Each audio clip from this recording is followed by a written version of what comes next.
All right, get ready to dive deep, everybody, because today we're going to get Oh, philosophical. yeah. We're tackling Nietzsche You bet. and nihilism. Sounds heavy. It is, kinda. Right. But trust me, this isn't just some boring old philosophy lecture. No way. This stuff is actually surprisingly relevant It really is. to how we see the world, like, right now. Absolutely. We've got a stack of sources here, all about how Nietzsche saw this whole life is meaningless thing as both a challenge Yeah. and a huge opportunity. Totally. Like a springboard almost for some serious personal growth. Yeah, exactly. So let's just jump right in. Okay. When we say nihilism, what are we even talking That about? does sound a little Intense. intense. Yeah. Right, yeah. It can be. Well, it's the idea that life just like it inherently has no meaning, no purpose. Okay, so it's not that life is meaningless, but Yeah. that we're not, like, born with an instruction manual. Exactly. Meaning isn't just handed to us. It's not from some outside source or something. Gotcha. Yeah. And one of the things that makes Nietzsche so interesting is that he didn't shy away from this at all. Not one bit. He famously said, Oh, yeah. This is a big one. God is dead. Mm-hmm. Ooh, okay. Gotta admit, that quote always throws me off a little. I mean, he wasn't talking about, like, an actual deity kicking the bucket, right? Right. Right. Right. It's definitely one of those quotes that gets taken out of context a lot. So what was he getting at? Oh, it's a metaphor. You see, Nietzsche was living in a time when traditional belief systems, especially, religion, were starting to lose their grip on society. I see, like, people were questioning things more. Exactly. And so God is dead. It's not meant to be taken literally. It's about the fading of those old, familiar ways of finding meaning in life. Okay, so it's like, for centuries, religion was giving people the answers. Right. The big answers Mm-hmm. to those really big questions about life, the universe, and everything. But what happens when those answers, when they stop making sense? Yeah. It creates this sort of vacuum. Like, suddenly we're on our own to figure it all out. Yeah. And that can be really, really scary for a lot of people. But, It can be freeing, too. absolutely. It's kind of both, isn't it? Terrifying and liberating all at the same time. Because if there's no preset meaning, well, then maybe, just maybe, we actually get to decide what really matters. Okay, now things are getting really interesting. But our sources mention that not everyone reacts to this in the same way. Oh, definitely not. It's a really personal thing. There's this whole idea of passive versus active nihilism. Yeah, those are two very different flavors. Can you break those down for us? Sure. Think of it like this. Passive nihilism is like resignation, Yeah. giving up, just feeling hopeless. Why bother, right? Like, everything is pointless, so I'll just stay on the couch. Uh-huh, yeah. But active nihilism, that's a different beast altogether. It's Yeah. more like, it's more rebellious. It's that feeling when you just think the old rules are totally broken, Gotcha. like you want to shake things up, tear it all down and start over. So passive is like, nothing matters, and active is like, nothing matters, sis. Exactly. Haha. You got it. So did he prefer one over the other? Actually, no. And Yeah. that's a really important point. He wasn't advocating for either one. He saw nihilism as more of a phase, Mm-hmm. something to push through. Like a stepping stone. Yeah, exactly. Like recognizing that inherent meaning doesn't exist, that was just the first step for him. Okay, so have you ever felt that, like, active nihilism energy? Mm. That frustration with systems that just don't seem to work anymore? Oh, absolutely. I think we all have at some point, right? Yeah, it's almost like a universal experience. It is. And, Yeah. that's where Nietzsche's ideas become really, really powerful. He's not just pointing out the problem. He's actually offering us a way out. Okay, I'm listening. It's all about self-creation. Nietzsche believed that we don't need to search for meaning outside of ourselves. Wait, so we can just, like, create our own? Yeah, we have the power to create our own meaning. Wow, that's a big idea. It is. How do we even begin to do that? Well, it starts with being honest with ourselves. Mm. Radically honest, like asking, what do I truly value? What do I really believe in? And not because someone told us to believe it. No, no. Not because of some authority figure or, societal pressure or anything like that, but because it genuinely resonates with us deep down. So it's less about following a rule book Right. and more about, like, building your own personal philosophy. That's it. That's it, exactly. And that's where this idea of the Übermensch comes in. But Ooh, sounds mysterious. yeah. It's a big one, and I think we should save it for after we've laid this foundation a bit more. Deal. Okay, I'm already hooked. That's good. This is getting good. It is. It is. Okay, so brain's warmed up and ready for more. Uh-huh. I think we're about to hit The good stuff. the really thought-provoking stuff, yeah. Yeah. Last time we left off, right, you were teasing us with this whole Übermensch idea. I was. I gotta say, Yeah. the word itself sounds, A little intimidating. yeah, a little intimidating. Does have a certain dramatic flair to it, doesn't it? Yeah. But, like I said, it's one of those concepts that's, That's often misunderstood. yeah, totally misunderstood. Like Yeah. you see it pop up in pop culture sometimes, and it's usually portrayed as like some kind of supervillain Yeah. or like being with like superhuman powers. Right, like someone who's just like better than everyone else, but that doesn't really seem to fit with what we've been talking about. No, not at all. Like creating your own meaning. Yeah, you hit the nail on the head. Yes. The Übermensch isn't about being superior to other people or having superpowers. It's more about inner strength, like reaching your full potential as a human being. Okay, that makes a lot more sense. Yeah. So how does this idea of the Übermensch connect back to overcoming nihilism? Well, Nietzsche believed that confronting nihilism head on, like really facing that void, Yeah. could actually lead us to become, well, more like the Übermensch. Yeah, okay. It's about pushing past those feelings of meaninglessness and creating a life that's truly authentic and fulfilling for you. So it's almost like nihilism is the obstacle course, I like that. and the Übermensch is the reward at the finish line. That's a great analogy. Yeah, it's about facing that void, that existential dread, Uh-huh. and saying, okay, there's no inherent meaning, so I'm going to create my own. Yeah. And that act of creation, that's what brings you closer to becoming the Übermensch. So our sources mention that this whole create your own meaning thing can feel really overwhelming for some people. Oh, absolutely. It's a lot of responsibility. It is. It can be totally liberating, Yeah. this idea that you get to decide. Right. But it can also be really daunting because it means you can't just blame like external forces for your unhappiness Right. or for your lack of fulfillment. You have to look inward Yeah. and ask yourself some tough questions. Like, what kind of tough questions are we talking about here? Well, questions like, what are my values? Yeah. What do I truly believe in? What kind of life do I really want to live? Yeah.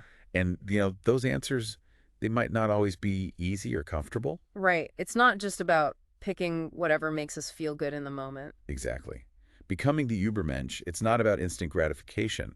It's about facing hard truths Yeah. and making tough choices, Mhm. and still finding a way to love life, to embrace the full spectrum of the human experience, the good, the bad, and everything in between. That's pretty powerful stuff. Yeah, it is. It really gets you thinking, doesn't it? So how does all of this connect to, like, the world we live in today? I Right. mean, Nietzsche was writing, like, over a century ago. Yeah, way back then. But it feels like his ideas are More relevant than ever. Yeah. Oh, absolutely.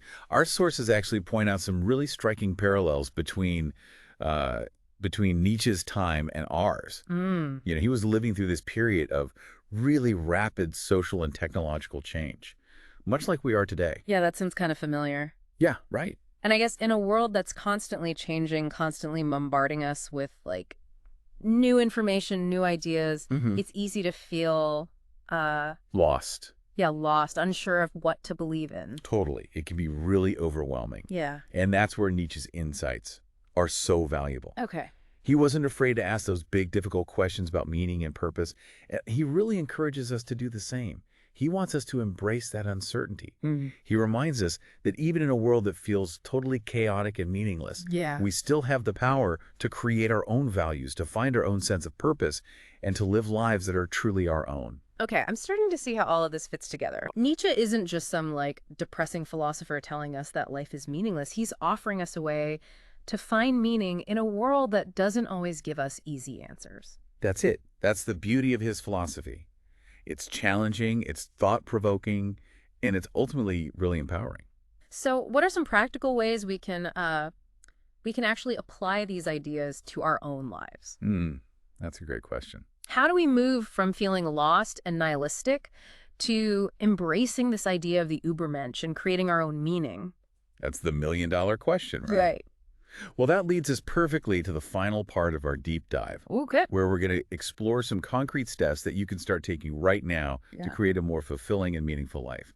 inspired, of course, by Nietzsche's philosophy. I am so ready for this. Good. Okay, so deep divers. We're in the home stretch now. We are. We've unpacked nihilism, Yeah. explored the Übermensch, Right. and now I'm ready for the action plan. How do we actually take all this philosophical stuff and apply it to our lives? Yeah, it's funny, actually. A lot of people think of philosophy as this, like, abstract. Head in the clouds kind of thing. Exactly. But Nietzsche was all about turning those ideas into action. So no ivory tower philosophizing here. Haha, no. We're going to get practical. We are. What's step one? Step one, cultivate self-awareness. Okay. This was huge for Nietzsche.